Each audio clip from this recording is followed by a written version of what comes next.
কাপড় পরবেন, যে কোনো কাপড় পরবেন না। যে কাপড় যে সুন্নত নবী পড়তেন সেই সুন্নত পরবেন। চেহারা নবীর মতো হতে হবে, ক্লিন শেপ চেহারা চলবে না। ক্লিন শেপ চেহারা চলবে না। অনেকে মনে করেন যে এটা তো ফরজ কিছু না, এত এত তাচ্ছিল্য করেন কেন? এটাকে শেভ করা মানে হলো নবীর সুন্নতকে জবাই করা। বুঝতে পারি নাই? এক মুষ্টি রেখে কাটেন, সেটা আলাদা ইস্যু, আলাদা মাসালা। পুরুষের চেহারায় দাঁড়িয়ে থাকতেই হবে, মাস্ট বি। পোশাক আশাক থাকতেই হবে নবীর মতো।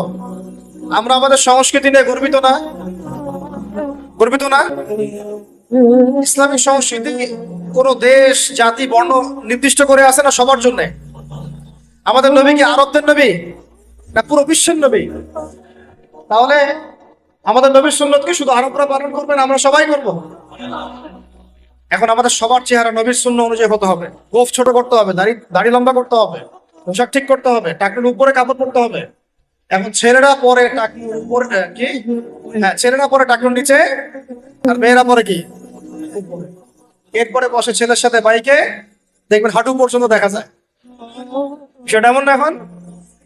হুজুর আপনারাও দেখেন না? আমরা দেখি না, আপনারা দেখান। আমরা কি করি না? আমরা দেখি না, বরং আপনারা দেখান। দেখালে আমরা চোখটা সরাই বলি আউযু বিল্লাহি মিনাশ শাইতানির রাজিম। চোখে বললে আমরা কি বলি? আউযু বিল্লাহি মিনাশ শাইতানির রাজিম। এখন আসেন আমাদের পোশাক আশাক, কথাবার্তা, চলাফেরা।